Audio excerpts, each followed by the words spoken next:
C'est la fin, on se retrouve pour une nouvelle vidéo Lego Magazine. Aujourd'hui, magazine Lego Ninjago Legacy Comics du mois de mai 2025. Et on commence direct avec les mini-figurines. Ici, vous avez la mission de Pixel Evo qui n'est pas réellement une mission exclusive. En effet, on la retrouve dans deux autres sets, mis à part le premier magazine Ninjago Legacy où elle est apparue. En effet, elle apparaît donc dans le dragon de glace de Zane de la deuxième vague Evo. En ce qui concerne la première, elle apparaît dans le temple des ninjas, tout simplement. Donc c'est quand même assez onéreux.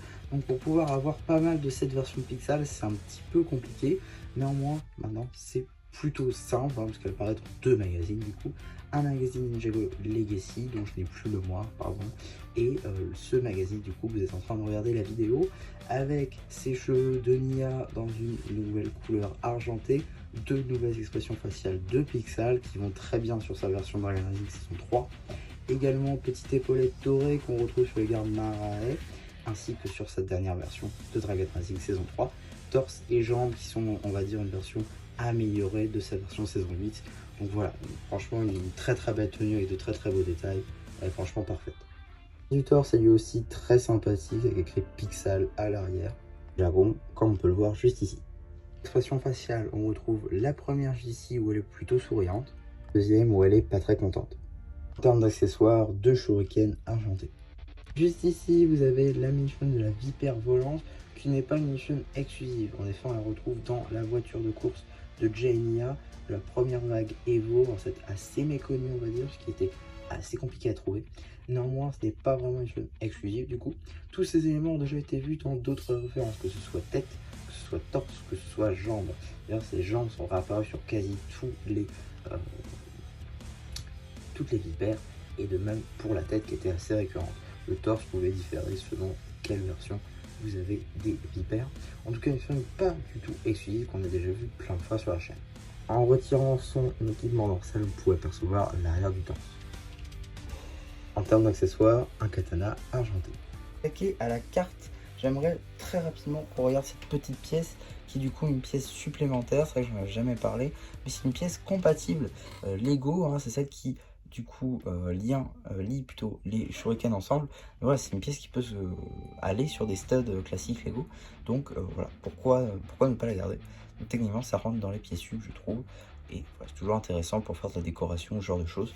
Donc voilà, personnellement je les garde. N'hésitez pas à dire en commentaire vous ce que vous en faites. En tout cas maintenant on passe à la carte.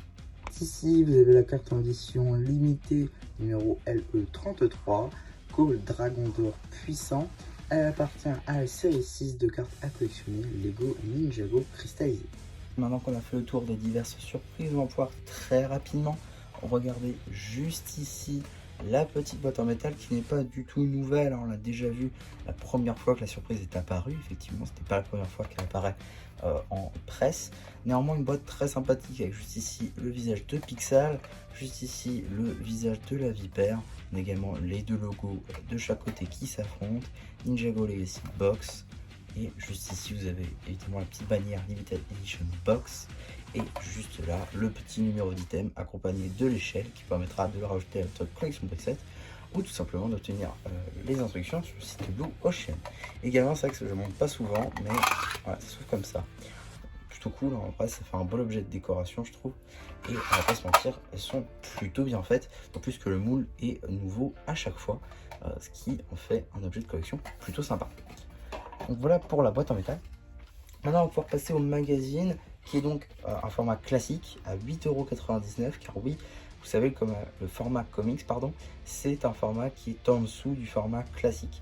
C'est-à-dire, par exemple, si on prend un magazine Ninjago Legacy classique, ça va être un format au-dessus de celui-ci. Sauf que celui-ci, c'est le format des magazines normaux, comme le Dragon Rising par exemple. Donc voilà, c'est pour ça que les Dragon Rising, leur format comics, ils sont encore en dessous de celui-ci. Voilà.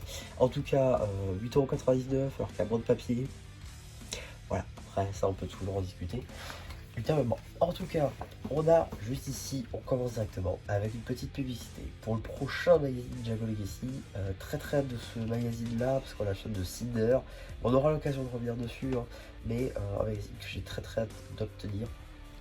Voilà, bon, toujours évidemment la petite mini-shot de MechPilot de Jay qui peut être sympa, mais bon, voilà. Bon, là encore, on reviendra dessus, vous inquiétez pas, il y aura une vidéo dédiée.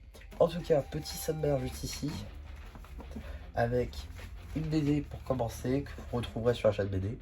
Également, juste là, petite publicité pour le magazine Star Wars en général, avec 2 anciens numéros. Il me semble que c'est mars et août, numéros que j'ai d'ores et déjà fait sur la chaîne.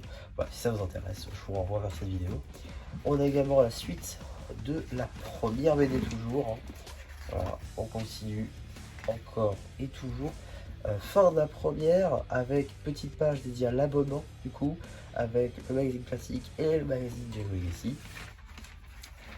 On a également une deuxième BD cette fois-ci, là encore que vous retrouverez sur la chaîne BD. Voilà, je passe un peu vite hein, parce que c'est de la BD, je ne vais pas vous la montrer. Tac. On a également juste ici un petit, deux petits coloriages du coup à faire. Il me semble que c'est tiré d'une ancienne BD. Hein. Si je dis pas de bêtises, c'est celle avec Overlord, je crois.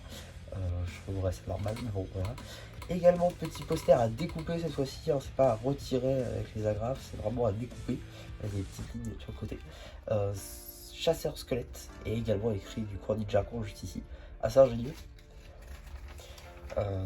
Du coup, également donc l'autre face du poster avec tous les ninjas dans leur tenue Evo / Core. Et également juste ici, on a tout, plein de méchants. De l'univers Ninjago, en passant par Overlord, par Garmadon, par Dadakan ou encore Harumi. Garmadon qui a une tenue un peu bizarre, puisqu'il a sa tenue de cristallisé. Bon, pourquoi pas. Et Dadakan dans sa tenue classique, alors qu'Overlord est dans sa tenue Legacy. Bon voilà, hein, encore une fois. Mais bon, pourquoi pas. D'ailleurs, c'est plutôt marrant parce qu'ils ont utilisé les chiffres là, les lettres classiques et les lettres Ninjago pour différencier. Plutôt ingénieux, je trouve. En tout cas, voilà pour ce petit jeu. Alors, maintenant en termes de publicité, qu'est-ce que nous allons obtenir? Et bah tout d'abord, une petite publicité pour le magazine Minecraft en général, avec 3 anciens numéros. 3 anciens numéros qui sont d'ores et déjà disponibles sur la chaîne si ça vous intéresse, dans la playlist magazine. Et également une petite publicité pour les cartes de la série 8, Ninjago Lune de Sang, du coup avec les cartes les plus rares, les cartes Ruby. Et donc, qu'est-ce qu'on a dans le prochain magazine Ninjago Legacy Comics? Nous avons Jay contre le chasseur squelette. Alors oui, c'est déjà une ancienne surprise qu'on a déjà eu, mais, parce que oui, il y a un mais. Les fans de Jay, en tout cas pour ma part, j'adore avoir une fan de Jay Evo, puisque ça permet d'avoir sa tête du film. Tête du film que je n'ai plus. Et vu que Jay commence à être assez importante, maintenant on n'a que ces versions Dragon Rising, on ne peut plus avoir de tête du film, car oui, il n'a pas eu de tête tournoi, donc encore pire. Donc du coup, avoir une tête du film, c'est toujours cool pour les customs de Jay. Et vu qu'en ce moment on a besoin de beaucoup, c'est plutôt cool. En vrai, je suis très content de pouvoir avoir un Jay Evo. Ça fait également une épaule supplémentaire.